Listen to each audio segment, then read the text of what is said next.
May habang 136.5 centimeters ang upo na naging pambato ng Santa Ana kaya naiuwi nila ang premyong 5,000 pesos. Nasungkit naman ng Bugeo ang second place na may premyong 3,000 pesos matapos nilang ibida ang kanilang upo na may sukat na 128 centimeters.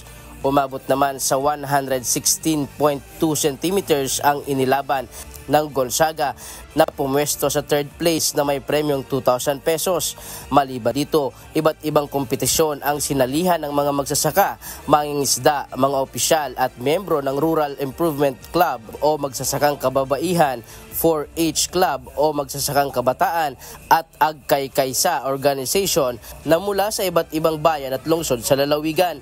Ang kompetisyon ay naging bahagi sa 3 araw na aktibidad ng Office of the Provincial Agriculturist o OPA kaugnay sa Agaw NAC Cagayan 2025. Binigyan diin ng provincial government ng Cagayan ang pagtangkilik ng mga magsasaka at mangingisda sa iba't ibang pagsasanay na mayroon sa Cagayan Farm School and Agritourism Center sa Angkiray, Amulong, Cagayan na labis na nakatutulong sa mga magsasakang Cagayano.